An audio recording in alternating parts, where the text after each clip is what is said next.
গ্রন্থের 26 নম্বর পৃষ্ঠায় জামাত ইসলাম লিখেছে যে গণতন্ত্রকে যদি রক্ষা করতে হয় তাহলে যে কোনো এ ব্যাপারে পদক্ষেপ নেওয়া উচিত। আমার প্রশ্ন হলো গণতন্ত্রকে প্রতিষ্ঠা করার জন্য উসামা ভাই আন্দোলন এই যে উনি জামাত ইসলামে ঢুকলেন, উনি এই ধারাগুলোকে তিনি স্বীকার করেন কিনা? যদি স্বীকার না করেন তাহলে উনি স্পষ্ট করে ভাবে বলুক যে আমি জামাত ইসলামের সংবিধান মানি না। আর যদি তিনি মেনেই যদি ঢুকে থাকেন তাহলে আমার প্রশ্ন হলো যে আপনি যে বলেছিলেন যদি গণতন্ত্রকে কেউ মেনে নেয় বা গণতন্ত্রকে যদি কেউ বৈধ মনে করে নেয় তাহলে তার ঈমান থাকবে না। তাহলে আমার প্রশ্ন হলো আমাদের ওসামা ভাইয়ের ঈমান আছে নাকি তার স্ত্রীকে হালাল আছে? আমার এই প্রশ্নের জবাবটা ওসামা ভাই দিয়ে দিক। জি, আমার দুইটা ছোট্ট প্রশ্ন আছে আপনার কাছে, এরপরে আপনার পর্বটা শেষ করবো। সেটা হলো যে আপনি একটু আগে তো বললেন ওই শব্দটি আমি উদ্যোগ করছি যে উনি তাকে গিরগিটি বলেছেন, এই শব্দটি গ্রহণযোগ্য না, আমি এটাকে তুলে নিচ্ছি, আশা করি এটা করবেন। কিন্তু পরিবর্তন, তিনি তার অবস্থানকে পরিবর্তন করছে সেটা আপনি বোঝাতে চেয়েছেন।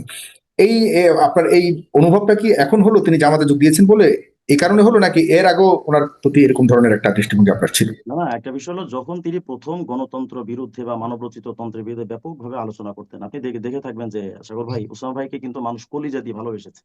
যেহেতু হুম। তিনি সকল মানে এখন কি গণতন্ত্র ভালোবাসে না? ভালোবাসে, কিন্তু আপনার তার লোক দেখেন গতকালকে একটা লোক আমাকে কমেন্ট করছে যে ওসামা ভাইয়ের একটা বই কিনছিল উনি আজমতে সাহাবার উপরে, যখন তিনি জামাত ইসলামে যোগ দিয়েছে উনি ওই বইটা পুড়ায় ফেলছে। এটা কি ভালোবাসার নমুনা? তো এই যে উনি অস্থির প্রকৃতির মানুষ, মানে মুহূর্তে মুহূর্তে পরিবর্তন হচ্ছেন, এই জামাত হুম। ইসলামে কয়দিন থাকবেন সেটা তো আমাদের এখন আমজনতার প্রশ্ন। যাক, এটা তার এটা ব্যক্তিগত বড় ব্যাপার। একটা প্রশ্ন করেছেন, এটা আমি জিজ্ঞাসা করবো ডেফিনেটলি। জনাব ওসামা, আপনি বলবেন এটাকে ইসলামী আন্দোলন, সাগর বা ভাই, আমি আমি কি ইসলামী আপনাকে একটু আন্দোলন বলছি রিকোয়েস্ট না, করতে আমি পারি? আপনাকে। আমি 8:30 পর্যন্ত থাকতে চেয়েছিলাম, আমার তো আর প্রোগ্রামে যাওয়া দরকার। হ্যাঁ, সে ঠিক, আচ্ছা ঠিক আছে, আমি আবার আসছি আপনার কাছে। জনাব আলী হাসান বাবু, প্লিজ। অনেকগুলি প্রশ্ন করছি, আমি নতুন কোনো প্রশ্ন করবো না। তবে আপনার পরিবর্তন করছেন আপনি বারবার। আপনার একটা অনুষ্ঠানে আপনি বহু বহু আগে একটা ক্লিপ আপনাকে মনে করি, আপনি বলেছিলেন যে গণতন্ত্র কুফর, গণতন্ত্র হারাম। অথচ দেখলাম আপনি খেলাফত মজলিস গিয়ে আপনি ঘড়ি মার্কায় যোগ দিলেন। যে গণতন্ত্রকে কুফর বললেন সেই গণতন্ত্র রাজনীতি আপনি ফিরতে চেয়েছেন। এটা কি আকিদাগত পরিবর্তন নাকি রাজনৈতিক, এরকম একটা প্রশ্ন আছে। এই অবস্থানকে কিভাবে দেখেন? যাক, মুফতি রেজওয়ান রফিকি ভাই অত্যন্ত লম্বা এবং সুদীর্ঘ আলোচনা করেছেন। প্রতিটা পয়েন্টে আমার সামনে আছে এবং আমি অল্প অল্প করে সবগুলো পয়েন্টের জবাব দিব। তাও কোনো একটা যদি ছুটে যায় আপনি আমাকে মনে করিয়ে দিবেন, ইনশাআল্লাহ সেটা জবাবও দিয়ে দিব। প্রথম পয়েন্ট তিনি বলেছিলেন যে জামাত কোন ইসলামী দল নয়, যেহেতু ইসলামী দল না সুতরাং অন্য দলগুলো তার সাথে গিয়ে জোটবদ্ধ হোক, সেটা তিনি শুরু থেকে চাননি। ভালো কথা, তাকে অভিনন্দন। তাহলে বিএনপি কি ইসলামী দল নাকি আওয়ামী লীগ ইসলামী দল? বিএনপির সাথে যে জমিয়ত জোটবদ্ধ আছে, শুধু জোটবদ্ধ না, মাওলানা মনির কাসেমি সাহেবকে আমরা দেখেছি, তিনি বলেছেন তিনি রক্ত মাংসে বিএনপি, এবং শুধুমাত্র হুজুর দেখে জমিয়ত করছেন, না হলে তিনি বিএনপি। এবং এই পরিমাণ তোষামোদী তারা করছেন, তিনি এবং অন্যান্য আরো কয়েকজন প্রার্থী, সবার নাম আমি আনতে চাচ্ছি না, যে ওই দলের লোকরা পর্যন্ত বিরক্ত যে তোষামোদী এখনই যদি এই হারে করে তাহলে ক্ষমতায় যাওয়ার পরে ওই দল যদি ক্ষমতায় যায় সেক্ষেত্রে কিভাবে তোষামোদী হবে। এবং তাহলে পূর্বে আনাস মাদানী এবং রুহি, মুফতি ফয়জুল্লাহ সহ যারা আওয়ামী লীগের তোষামোদী করেছেন, তাহলে তাদেরকে দোষারোপ করার দরকার কি? তো যদি এটা মেনেই নেন যে জামাত কোন ইসলামী দল নয়, এটাই যদি আমাদের রেজন রফিক ভাইদের দৃষ্টিভঙ্গি হয়, তাহলে আর জোট করতে ওনাদের বাধা কোথায়? যেহেতু ইসলামী দল নয় বলছেন, তাহলে অন্যান্য ইসলামী দল নয় সেখানে গেলে জোট না। বিভিন্ন আলেম নৌকার প্রতীক নিয়ে, ধানের শীষ প্রতীক নিয়ে সেই দলে অন্তর্ভুক্ত হয়ে সংসদে পর্যন্ত গিয়েছেন। সেখানে কি ইমানের প্রশ্ন আসেনি? সব প্রশ্ন শুধু এই জায়গায় আসলো। বিষয়টা আসলে বেশ ইন্টারেস্টিং। দ্বিতীয় বিষয় হলো তিনি 8টা পয়েন্ট দেখিয়েছেন, যে তার মূল বিষয় ছিল যে মওদুদী ও জামাত এক ও অভিন্ন, এবং যারা এগুলো দিয়ে তিনি বোঝাতে চেয়েছেন যারা জামাত ইসলামী করে সকলে আকীদায় এবং ফিকহি মাযহাবে তারা মওদুদীকে মানতে বাধ্য, এটা বুঝিয়েছেন। মজার বিষয় হলো তার আলোচনার মধ্যে এটা খণ্ডন আছে, কারণ তিনি আলোচনার মধ্যে হিন্দু প্রার্থীর কথা আনলেন। তো হিন্দু প্রার্থী কি মাওলানা মওদুদী সাহেবের আকীদাগুলো গ্রহণ করে তারপর তিনি নির্বাচনের মাঠে নেমেছেন এবং ফিকহি মাযহাবের ক্ষেত্রেও তাকে ফলো করে তারপর নেমেছেন? বিষয়টা তো আসলে অদ্ভুত ব্যাপার। মজার বিষয় হলো দাবি এবং দলিলের মধ্যে মিল থাকতে হয়। আপনি প্রমাণ যেটা দিবেন দাবির সাথে এটা মিল থাকতে হবে। 8টা পয়েন্ট তিনি বললেন, সময় নষ্ট করে আমরা শুনলাম। একটা পয়েন্টের মধ্যে এমন এই জায়গাতে কথা, আমি একটু রিলেভেন্ট প্রশ্ন করি জনাব আলী হাসান ওসামা, যে আমি আগে শেষ হিন্দু করি, আপনি হিন্দু প্রশ্ন হিন্দু করবেন। মানুষের তো আর এতে ইসলামিক দল করবার সে সুযোগ নাই। হিন্দু যে লোকটি রাজনীতি করছেন, এগুলো আমি ইসলামিক দল সবগুলো যদি শেষ করার জামাত পর ইসলাম আপনি হয়ে থাকে, তাহলে কিভাবে একজন অন ইসলামিক বা অন্য কোনো ধর্মের রাজনীতি করার সুযোগ পায়? এই জায়গাটা এটা একটা কমন প্রশ্ন, আপনি কেন যে দয়া আপনার করে। প্রশ্নটা রাখছি, আমি এটা পরে জবাব দিচ্ছি ধারাবাহিকভাবে। তো যে 8টা পয়েন্ট তিনি বলেছেন, একটা পয়েন্টের মধ্যে এমন ক্লিয়ার কোনো বক্তব্য নেই যেখানে তিনি দেখাতে পেরেছেন যে জামাতে ইসলামী করতে চাইলে মাওলানা মওদুদীর আকীদা এবং তার ফিকহি মাযহাব মেনে করতে হবে, এরকম বিশ্বাস কেউ রাখেন না। তো তার 8টা প্রমাণের একটার মধ্যেও আমরা দাবির সাথে দলিলের মিল পেলাম না। তিনি দেখাতে চেয়েছেন যে মওদুদী এবং জামাত অভিন্ন বা এক, এরকম কিছু বাক্য আনতে চেয়েছেন। তো একটা দলের প্রতিষ্ঠাতাকে দল থেকে তো আলাদা করা হয় না। বরঞ্চ যারা দল করবে তারা তার থিমটা নিয়ে করবে এবং থিম সামনে রাখবে, সেখানে যে যে ভুল ত্রুটি আছে, অসঙ্গতি আছে, সেটাকে স্কিপ করে। যেমন যে সমস্ত আলেম আওয়ামী লীগের নৌকা মার্কা নিয়ে সংসদে গিয়েছেন, তারা কি মুজিববাদের 4 নীতি মেনে গিয়েছেন? সমাজতন্ত্রে তারা ঈমান রেখে তারপর কি তারা সংসদে গিয়েছেন? ওই হুজুরদেরকে তো আমরা হাটহাজারী মাদ্রাসা সহ বড় বড় মাদ্রাসায় দেখেছি, তারা বিভিন্ন সময় প্রতিনিধিত্ব করেছেন, গিয়ে মাহফিলে পর্যন্ত উপস্থিত থেকেছেন। তাহলে তাদেরই ব্যাপারে তো এই ফতোয়া আমরা শুনিনি যে তারা কাফের হয়ে গিয়েছেন, গোমরা হয়ে গিয়েছেন। একইভাবে যারা আহ জাতীয়তাবাদী দল অর্থাৎ বিএনপির সাথে যুক্ত হয়েছেন, বিএনপির মার্কা নিয়ে সংসদে গিয়েছেন, কেউ দল করে কেউ জোট করে, তাহলে তারা কি বিএনপির জাতীয়তাবাদ এবং অন্যান্য যে আকীদা আছে এবং আগামী দিনেও তারা যে রেইনবো নেশনের যে কনসেপ্টটা সামনে আনছে এর সঙ্গে শতভাগ একমত পোষণ করে তারা কাজ করছেন? নিঃসন্দেহে না। তাহলে একটা দলের প্রধানকে সেই দল থেকে আলাদা করা যায় না। তো চিন্তাধারা বলতে এই দলের যে কাঠামো, এই দলের কাজের পদ্ধতি, কর্মপন্থা, কর্মসূচি, এগুলো তো মওদুদী সাহেব যেভাবে উপস্থাপন করে গিয়েছেন সেটাই সংস্কার হতে হতে হতে ওই ধারাটাই তো চলে আসছে। কিন্তু এর মানে এটা না যে এখানে তাকে আকীদার ইমাম বা তাকে মাযহাবের ইমাম হিসেবে স্বীকৃতি দেওয়া হচ্ছে। তিনি বললেন ডাক্তার শফিক সাহেব আজকে লিখে দিক যে মওদুদী সাহেবের আকীদা এবং তার ফিক আমরা অনুসরণ করি না, অর্থাৎ তাকে আকীদার ইমাম, ফিকহের ইমাম মানি না। আমি বলবো উল্টাটার পক্ষে কোনো প্রমাণ আছে? আমি যে কথাটা বললাম যে আকীদার ক্ষেত্রে এবং ফিকহি মাযহাবের ক্ষেত্রে মাওলানা মওদুদীকে কেউ ইমাম মানে নাই, এটা তো আমি আমার থেকে বানিয়ে বলিনি, দায়িত্বশীলদের থেকে শুনেই বলেছি। বিভিন্ন সময়ে বিভিন্ন শ্রেণীর দায়িত্বশীলদের থেকে শুনেই বলেছি। এমনকি আমার এই লাইভ তো ইনশাআল্লাহ কয়েক মিলিয়ন মানুষও দেখবে। তার ভেতরে যদি আমার এই দাবিটা অযৌক্তিক হয় যে আমি যে বারবার বলছি মাওলানা মওদুদী সাহেব তিনি আকীদার ইমাম বা ফিকহের ইমাম মনে করে কেউ জামাত ইসলামী করেন না, তাহলে অবশ্যই দেখবেন এটার প্রতিবাদ আসবে, কাউন্টার আসবে, এটার ব্যাপারে বিভিন্ন অফিসিয়াল বিবৃতি আসবে। তো না সেই প্রমাণ করবে, আলাদা করে ওনাকে আবার কেন লিখে দিতে হবে? আচ্ছা, উনি মাঝখানে একটা বাক্য বললেন যে জামাতে ইসলামীর সমস্যা হলো আলেম নাম ব্যবহার করে অপব্যাখ্যা। জামাতে ইসলামীর কে আলেম নাম ব্যবহার করে আবার অপব্যাখ্যা করলেন?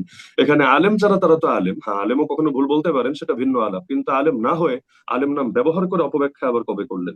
তিনি আরেকটা প্রসঙ্গ বললেন হরিকৃষ্ণ হরিবোল দাড়িপাল্লা টাইনে তোল, এই বাক্যটার ব্যাপারে যে এটা একটা ইসলামী দলের নেতারা কিভাবে বলে। একজন হিন্দু প্রার্থী এটা বলেছেন, তো হিন্দু প্রার্থী তিনি যখন বলবেন তিনি তো তার জাতিকে তার ভাষাই বলবেন। তিনি দাবি করতে চাইলেন শুধু হিন্দু প্রার্থী না, কোনো মুসলিম কর্মীও এটা মুখে বলেছেন। এই নীতি আশা করি তিনি পড়ে আলেম হয়েছেন, না হলে কুফর কুফর না বাসদ। কোনো একটা বাক্য যদি কুফরি বাক্য হয় কিন্তু আপনি সেটা জাস্ট কপি পেস্ট করলেন, সেটা আপনি উল্লেখ করলেন তাদেরকে কোনো একটা মেসেজ দেওয়ার জন্য, বা তারা কি বলে বা তাদের মানে ভেতরে কি মেসেজটা আছে এটা প্রচার করার জন্য, নিজের আকীদা হিসাবে না, বরং জাস্ট তাদেরটা কপি পেস্ট করার জন্য, এতে না ইমানের কোনো সমস্যা হয় না অন্য কিছুর কোনো সমস্যা হয়। তো হরিকৃষ্ণ হরি বলে এই বাক্যের উপর কোন মুসলিম ইমান নিয়ে তারপর এটাকে তারা ঘোষণা দিয়েছেন? বরং প্রচুর পরিমাণ আহ কারণ নির্বাচনের মাঠে আমরা জানি ভোটের রাজনীতিতে সবার ভোটের দাম এক। রেজওয়ান রফিক ভাইয়ের ভোটের দামও যা, একজন হিরুঞ্চি একজন গাঞ্জটির ভোটের দাম তা একই সমান। তো ভোটের রাজনীতিতে সবাইকে নিয়ে তো ভোট করতে হয় এবং করার জন্য এখানে সবাইকেই আকর্ষণ করতে হয়, তাদেরকে তাদের ভাষায় বোঝাতে হয়। আমি নিজেও তো ফিল্ডে ছিলাম বহুদিন। একজন রিক্সাওয়ালাকে গিয়ে যেভাবে বুঝিয়েছি একজন প্রফেসরকে নিশ্চয়ই সেভাবে বুঝাইনি, একজন হিন্দুকে যেভাবে বুঝিয়েছি একজন মুসলিমকে নিশ্চয়ই সেভাবে বুঝাইনি, একজন আহলে হাদিসকে যেভাবে বুঝিয়েছি একজন সুন্নি ভাইকে সেভাবে বুঝাইনি। প্রত্যেকটার ধরন তো অবশ্যই আলাদা হবে। তিনি আরেকটা পয়েন্ট বললেন যে আমি এক সময় গণতন্ত্র বিরোধী ছিলাম, তারপর খেলাফত মজলিসে গেলাম, এরপর জামাত ইসলামীতে আসলাম। এটাকে কেন্দ্র করে তিনি একটা ব্যক্তিগত আক্রমণ করলেন। ব্যক্তিগত আক্রমণ করতে চাইলে যে কেউ করতে পারে। রেজন রফিকে ভাইয়ের পূর্ণাঙ্গ জীবনী না হলেও গত 7-8 বছর আমাদের সামনেই আছে। তিনি কখন কার পক্ষ নিয়েছেন, আবার দুদিন পর তাকে লাথি মেরেছেন, তার উস্তাদের পক্ষ কখন নিয়েছেন, আবার দুদিন পর উস্তাদকে ক্রিটিসাইজ করেছেন, সব আছে। কিন্তু ব্যক্তিগত আক্রমণে আমি বিশ্বাসী না, এজন্য আমি সেই প্রসঙ্গগুলো সম্পূর্ণ স্কিপ করব। তিনি একটা গালিও দিয়ে বসলেন, যাই হোক, তিনি যদি মনে করেন আমাকে গালি দিয়ে তার কয়েকটা নেকি হবে, আমার সমস্যা নেই।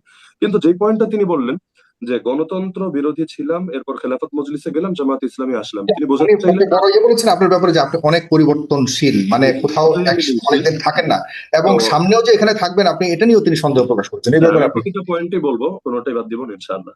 তো গণতন্ত্র বিরোধী ছিলাম, এখন গণতন্ত্রের পক্ষাবলম্বী হলাম। তিনি দাবি করলেন যে আগে হারাম বলেছি, তো এখন হালাল কবে বললাম? আমাকে কষ্ট করে ওনাকে লিঙ্কটা দিতে বলবেন যে আমি কোন লেখায় অথবা কোন বক্তৃতায় বললাম যে গণতন্ত্র হালাল, গণতন্ত্র ফরজ, গণতন্ত্র ওয়াজিব। দেখেন, রোকন সিলেবাসও যদি পড়ে, উনি আশা করি সমালোচনা করার আগে পড়ে নেওয়া উচিত। জামাত ইসলামের রোকন সিলেবাসও যদি তিনি এক নজর দেখতেন, সেখানে স্পষ্ট আছে।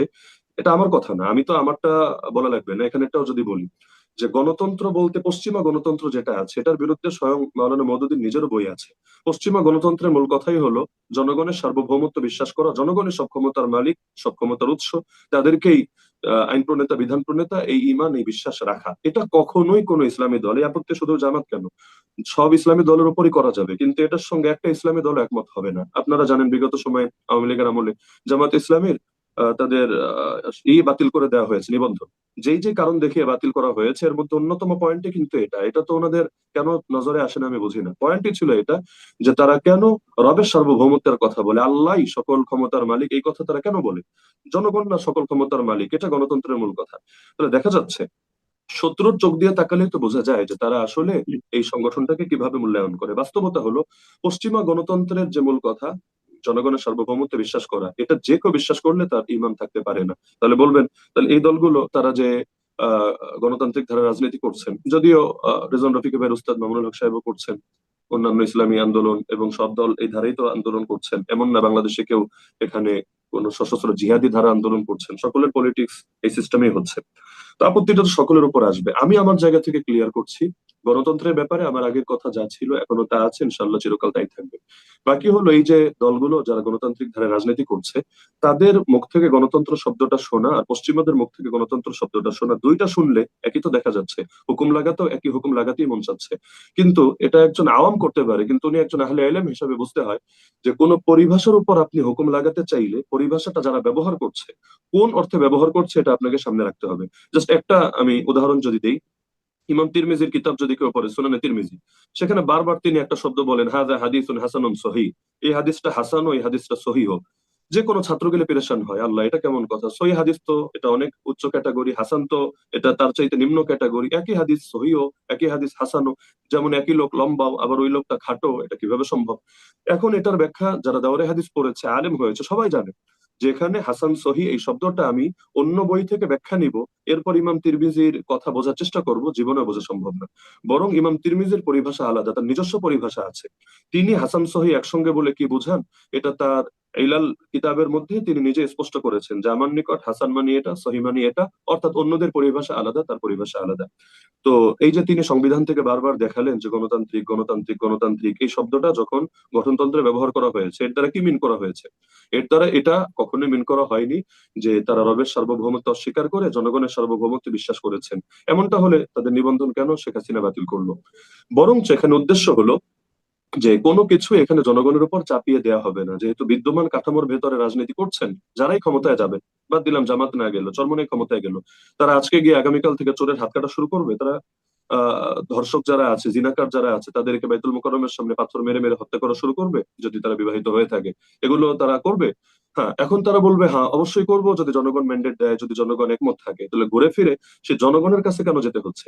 কারণ প্রচলিত সিস্টেমটাই এমন। হ্যাঁ, আমি আগেও বলেছি, কেউ যদি রেভলিউশন করে, একটা বিপ্লব ঘটায় এবং একটা বিপ্লবী সরকার প্রতিষ্ঠা করে, সেখানে এত ধরাবাঁধা এত কিছুর দরকার নেই। কিন্তু আমরা এমন একটা দেশে আছি যেটা দেখতে স্বাধীন হলেও চতুর্দিক থেকে খড়গ আমাদের উপর চেপে আছে এবং অনেকেই শব্দ নিয়ে অপেক্ষায় আছে যে শব্দটাকে চয়ন করে। তিনি বারবার বললেন যে তারা সরিয়া সরিয়ে শব্দটা কেন মুখে আনে না বা কেন অন্য কথাটা বলে। এই একটা শব্দের জন্য পশ্চিমা বিশ্ব একদম পুরা চাতক পাখির মতো মুখিয়ে আছে, খালি একটা শব্দ মুখ থেকে বের করবে, এরপর নিজেদের মতো ব্যাখ্যা করে তারা জাতিকে বোঝাবে, দেখো এরা দেশটাকে আফগানিস্তান বানাতে চায়, এরা মধ্যযুগীয় বর্বরতা ফিরাতে চায়। মূল বিষয় হলো বৃক্ষ তোমার নাম কি, ফলে পরিচয়, কাজ হওয়া দরকার। নাম কি দিল এটা মুখ্য বিষয় না। তো গণতন্ত্র এই শব্দটা যখন ব্যবহার করে, রকম সিলেবাসের মধ্যে আছে ইসলামী জমহুরি খেলাফত, এটা কি জিনিস? ইরানের নামের আগেও দেখবেন ইসলামিক রিপাবলিক, রিপাবলিক, তারা রেভলিউশন করে সরকারে গেল, তাহলে রিপাবলিক প্রজাতন্ত্র এই শব্দটা কেন রাখতে হলো?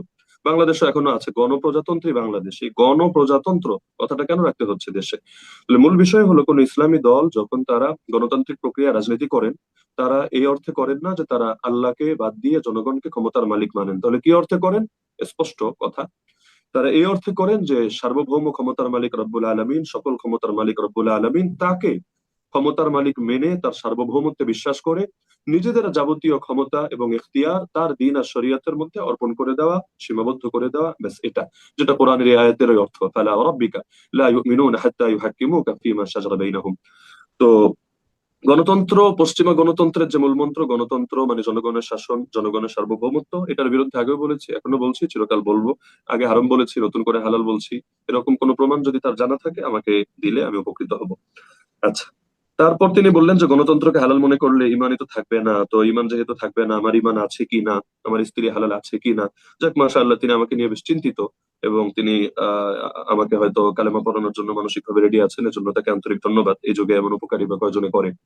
তো আমার ইমান আছে কি না এটার ব্যাপারে আমি তো বললামই যে যেই কারণটা তিনি দেখালেন তার ব্যাখ্যা তো আমি স্পষ্টভাবে দিলাম। তারপরও যদি মনে হয় তার কাছে যে না আমি আর মুসলমান নেই, আমি কাফের হয়ে গিয়েছি, স্পষ্টভাবে ফতোয়া দিতে দ্বিধা নেই।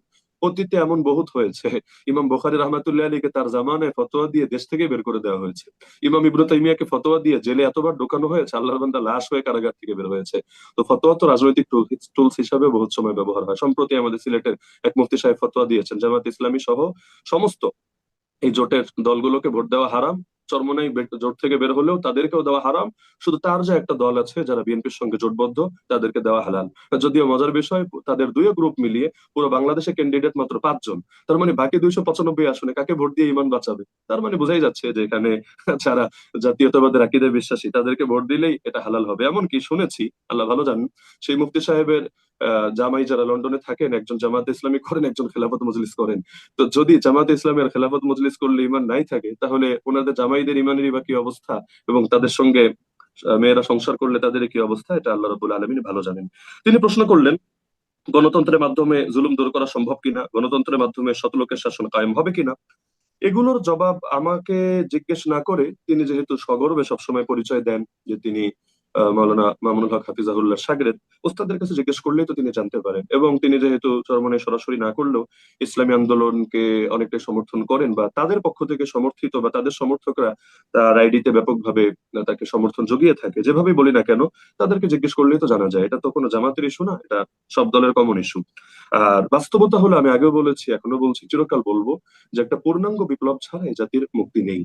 আজকেও আমি এই যে তার সাথে কথা শুরু হওয়ার সম্ভবত 14 মিনিট আগে হবে সর্বোচ্চ, আমি একটা ফেসবুকে পোস্ট করেছি যে বাংলাদেশে একটা ব্যাপক গণজাগরণ তৈরি হচ্ছে এবং এটা হবে, এখান থেকে একটা রেভলিউশন, এবং সেই রেভলিউশনটা ইসলাম পন্থা রেভলিউশন হবে ইনশাআল্লাহ। তো সর্বদাই আমি কথা বলি যে আমি বিশ্বাস করি, মনে প্রাণে বিশ্বাস করি, পূর্ণাঙ্গ একটা বিপ্লব জাস্ট সংস্কার না। সংস্কার মানে হলো আগেরটা ঠিক রেখে ওই কোথাও হালকা পাতলা একটু আকবর করলাম, একটু সংযোজন বিয়োজন পরিমার্জন করলাম, এটা না। আমি মনে করি একটা বিপ্লব, বিপ্লব মানেই হলো পুরোনোটাকে ডাস্টবিনে ছুড়ে ফেলা, নতুনটা সমাজের মধ্যে প্রতিষ্ঠা করা।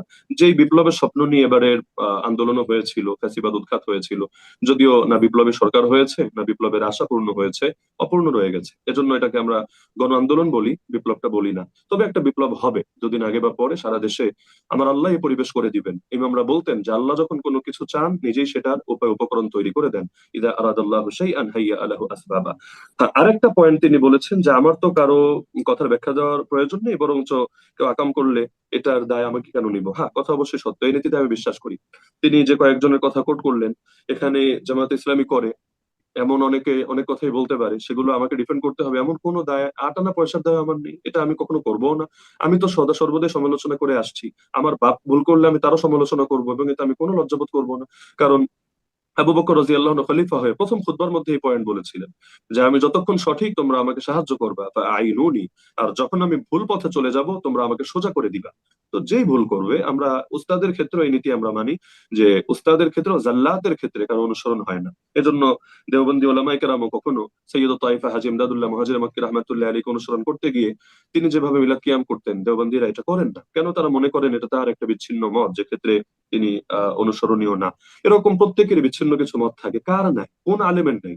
এজন্য তো ইমামরা ফতোয়া পড়তে গেলে আমাদেরকে এই মূলনীতি শুরুতেই শেখানো হয় যে কেউ যদি বেছে বেছে ইমামদের, বড় বড় ইমামদেরও বিচ্ছিন্ন মত অনুসরণ করতে শুরু করে, সে কখনোই হকের উপর থাকতে পারবে না। কিন্তু তিনি যে প্রসঙ্গটা টানলেন যে শফিক সাহেব নাকি বলেছেন আমির হুম। জামাত যে ক্ষমতায় গেলে শরিয়া কায়েম করবেন না, এই কথাটা তিনি কোথায় বলেছেন? আদৌ যদি বলে থাকেন তাহলে তিনি এটা ভিডিও প্লে করে আমাদেরকে শোনাতে পারেন। হ্যাঁ, আমি নিজেও যোগদান যেহেতু আমির জামাতের হাতেই হয়েছে, ওই সময়ও তার সাথে আমার এটা আলাপ হয়েছে, তিনি কেঁদে ফেলেছিলেন। তিনি বললেন যে ইসলামী আন্দোলনের ভাইয়েরা আমাদের থেকে আলাদা হয়েছে, যাক এটা তাদের পলিটিক্যাল ডিসিশন, এবং পীর সাহেবের প্রতি আমি সর্বদা শ্রদ্ধা রাখবো, কারণ ঐক্যের এই ডাকটা মহাসম্মেলনে লাখো জনতার সামনে প্রথমে তিনি দিয়েছিলেন। তো যারা আমার উপর কখনো এক পয়সা অথবা কোনো সামান্যতম কোনো অনুগ্রহ করে, আমি এটা চিরকাল কৃতজ্ঞ থাকি, চিরকাল স্মরণ রাখি। কিন্তু তিনি বললেন যে তাদের এক কেন্দ্রীয় নেতা, তিনি যে সম্মেলনে বললেন যে জামাত থেকে আলাদা হয়েছি কারণ তারা বলেছে ক্ষমতায় গেলে শরিয়া আইন কায়েম করবে না, তাদের আমির এই টাইপের কথা বলেছে।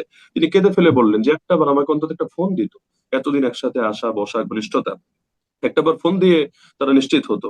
যদি আমার মুখ থেকে এমন কথা বের হতো, আমি ক্ষমা চেয়ে নিতাম। আমি এখনো মরে যাইনি, আমি জাতির সামনে এটার জন্য প্রকাশ্যে ভুল স্বীকার করতাম, যদি আমার এটা স্লিপ অফ টাং হয়েও থাকে। আর যদি আমি এটা না বলি, তারা এটা ক্লিয়ার হতো। কিন্তু এটা না করে তারা যে কথাটা বললো, এটা দুঃখ করে তিনি কেঁদে ফেললেন। তারপর আমি মনে করি যে এটা শুধু আমিরে জামাত বলে কথা না, সকলে মিলেও যদি ঘোষণা দেন যে আমরা জি শরিয়া কায়েম করব না, তাহলে এটার সঙ্গে কেউ একমত হবে না। হ্যাঁ, এবং শরিয়া বলতে যদি এখানে শব্দের মারপ্যাচ খেলে, ওই যে বারবার বলছে যে আল্লাহর আইন চাই, তারা তো বলছে, কিন্তু শরিয়া শব্দটা কেন বলছে না? তো এখানে বুঝতে হবে যে এখানে শব্দ নিয়েই একটা, এই জামানায় যে পলিটিক্স, এখন পলিটিক্সই হলো ন্যারেটিভের পলিটিক্স আর শব্দের পলিটিক্স। বিগত আমলে এক জঙ্গি ট্যাগ দিয়ে কি পরিমাণ রাজনীতি করলো আওয়ামী লীগ, শুধু জঙ্গি ট্যাগ, মানে কাউকে হত্যার জন্য কিচ্ছু লাগবে না, খালি শব্দ একটা লাগিয়ে দিলেই চলবে। তো অনেক সময় এমন হয় আপনার বৃহৎ কাজ নষ্ট হবে জাস্ট একটা শব্দের জন্য। তো সাগর ভাই, শেষ পয়েন্টটা আমি শেষ করি।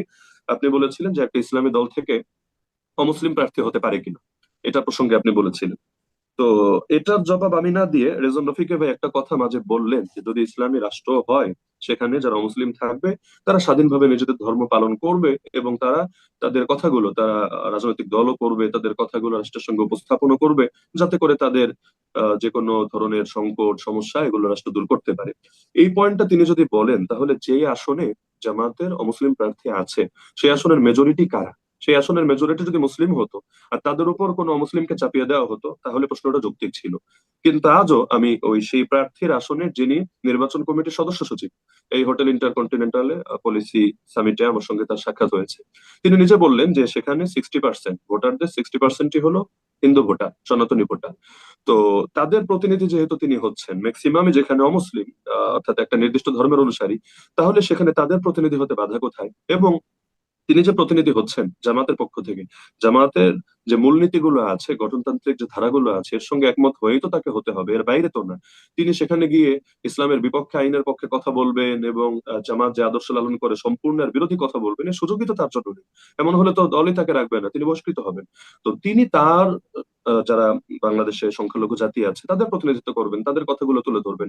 তো আফগানিস্তান একটা ইসলামী ইমারা হয়ে গিয়েছে, সেখানেও আপনারা দেখেছেন যে তাদের সরকারের ভেতরে, তারা দায়িত্বশীলদের ভেতরে শিয়া হাজারা গোষ্ঠীর লোক রেখেছে, যারা মুসলমানকে মুসলমান না, এটা নিয়ে সেই বিতর্কে আমি যাচ্ছি না। এটা রেজন রফিকে ভাই আমার চাইতে আরো ভালো অবগত আছেন। এরকম গোষ্ঠী যাদেরকে অনেকে মুসলমান মনে করে না, তাদের প্রতিনিধি ইসলামী ইমারা আফগানিস্তানের ভেতরেও তারা ক্ষমতায় রেখেছেন। তাহলে কি বোঝা গেল যে প্রতিনিধি থাকা এটা দূষণীয় কিছু না। এবং তিনি যখন একটা ইসলামী সংগঠন থেকে প্রতিনিধিত্ব করছেন, এটা তো আরো ভালো, কারণ তিনি এর ভ্যালুস, এর ভিশন, মিশন, এগুলোর সাথে একমত হয়েই তো তিনি এখানে কাজ করবেন। তো এটা অবশ্যই সংখ্যালঘুদের অধিকার রক্ষা হবে, এবং বিশ্ব দেখবে যে তারা কিভাবে আপনার সময়টা অনেক অনেকে, আমি আমাকে ক্ষমা করবেন জনাব আলী হাসান ওসামা, আমি জাস্ট একটা রিলেভেন্ট প্রশ্ন করছি। এটা হলো যে আহ বলা, উনি একটাই দাবি করছেন যে সব ঠিক আছে, কিন্তু ডাক্তার শফিকুর রহমান বলুক যে তিনি আবু আলা মওদুদীর আকীদা পালন করেন না। এই ব্যাপারে আপনি কি বলবেন? উনি এটা যদি বলেন, উনি ওনার অবস্থান পরিবর্তন করবেন, সেখানে আপনি জি, অস্বীকার করতে হয় সেই জিনিস যেটা আগে কখনো স্বীকার করা হয়েছে বা এমন কোনো পরিবেশ ছিল। যেমন আমাকে যদি আপনি লিখে দিতে বলেন, এই যে ফেস দ্য পিপলের স্টুডিওতে আমি বসা, আপনি আজকে অনলাইনে ঘোষণা দিলেন যে আমি আলী হাসান ওসামা এটা যাতে লিখে দেই যে অফিসটা আমার না, আমি তো হাসতে হাসতে লোটাবুটি খাবো যে এটা আমার, এই কথাটা আসলো কোত্থেকে? নতুন করে আমাকে কেন লিখে দিতে হবে যেটা আমার না? যে দাবি করে প্রমাণ তাকে দিতে হয়, যে দাবি করে না, অস্বীকার, তো কিন্তু সেখানে উনি তাকে প্রমাণ দিতে হয়। তো রিজন এখন রফিক তো অনেকগুলো রেফারেন্স দিলেন, জি, জি। অনেকগুলো রেফারেন্স হ্যাঁ, দিলেন। এটাই তো আমি বললাম যে তিনি, আপনি মাঝখানে সরে গিয়েছিলেন, এজন্য এই পয়েন্টটা হয়তো আপনার মিস হয়েছে। যে তিনি যে 8টা পয়েন্ট বলেছেন, তার একটাও তো দাবির সাথে প্রমাণের মিল নেই। একটা পয়েন্টও এমন কথা নেই যে জামাত করতে চাইলে, এর কর্মী হোক, সহযোগী সদস্য হোক বা রোকন হোক, হতে চাইলে মাওলানা মওদুদীকে আকিদার ইমাম অথবা ফিকহি মাযহাবের ইমাম অন্তত মানতে হবে, এবং তার সঙ্গে প্রতিটা আকিদার ধারা, প্রতিটা ফিকহি মাসালার ধারায় একমত হতে হবে, এমন একটা বাক্য তিনি দেখান, আমি আমার কথা উইথড্র করে নিব। আর যদি না দেখাতে পারে, তিনি 8টা কেন 800 পয়েন্টে যদি দেখান, আসমান জমিন থেকে হাওয়াই পয়েন্ট, এটা তো হাস্যকর হবে। এতটুকু তার কমন সেন্স থাকা দরকার যে দাবির পক্ষে প্রমাণে মিল থাকতে হয়। না হলে কোত্থেকে ধরে এনে কপি পেস্ট করে দিবেন, আর জাস্ট সময় নষ্ট ছাড়া আর কিচ্ছু হবে না। তিনি দাবির পক্ষে একটা প্রমাণ দিক, আমরা আমাদের বক্তব্য উইথড্র করবো, কোনো সমস্যা নেই। আমরা যতদিন বেঁচে আছি অবশ্যই আমরা আমাদের লাস্ট বক্তব্য withdraw রিলেভেন্ট করবো। প্রশ্ন, যে আপনাদের এই কি বলবো, খুব আহ সাধারণ বাংলা ভাষায় যেটা বলি, যে ঢিল ছোড়াছুড়ি, কাদা ছোড়াছুড়ি যদি বলি ইসলামিক দলগুলোর মধ্যে, এই জায়গাতে সাধারণ মানুষের দৃষ্টিভঙ্গির মধ্যে কিছুটা হলো কষ্ট রয়েছে, যে যেখানে যে ধর্মীয় দলগুলোর মধ্যে সবচেয়ে বেশি ঐক্য থাকবার কথা, তাদের মধ্যে অনেকগুলি কি মনে করেন কিনা যে ধর্ম যারা পালন করে, লালন করে, তারা বিভ্রান্ত হচ্ছে? এই বিভ্রান্ত জায়গা থেকে উত্তরণের পথ কি? এই সামনে ইলেকশন ঘিরে যে জোট করা হচ্ছে, এটা কি শুধুমাত্র কৌশলের জায়গায় দেখতে চাচ্ছেন আপনি, নাকি একটা ধর্মীয় এখানে একটা একতাবদ্ধ হওয়ারও প্রয়োজন বলে মনে করেন? অনেক লম্বা প্রশ্ন, আপনি বলতে পারবেন 1 ঘন্টা, কিন্তু আপনাকে আমি সর্বোচ্চ 2 মিনিট দিচ্ছি শেষ করার জন্য, প্লিজ। আমি অতি সংক্ষেপে বলছি, সেটা হলো বাংলাদেশের মানুষ অত্যন্ত ধর্মপ্রাণ। এ মাটির শিকড়ের সাথে ইসলাম মিশে আছে। এরপরও স্বাধীনতার এই 54 বছর পেরিয়ে 55 বছরে পদার্পণ করলাম, ইসলামপন্থীরা যে ক্ষমতায় আসতে পারেনি, এর মূল কারণই পারস্পরিক কাদা ছোড়াছড়ি, একদল আরেক দলকে ফতোয়া দিয়ে ট্যাগ লাগিয়ে দমানোর চেষ্টা করে। আমি মনে করি যে বৈচিত্র্যের ভেতরে ঐক্য, বড় সুন্দর একটা শিরোনাম দিয়ে বই লিখেছেন কাজী মোতাসিম বিল্লাহ রহমতুল্লাহ আলাইহি, আল্লাহ তাকে জান্নাতবাসী করুন। বৈচিত্র্যের ভেতরে ঐক্য, ইত্তেহাদ মা আল ইখতিলাফ, এটা যদি আমরা করতে পারি, এই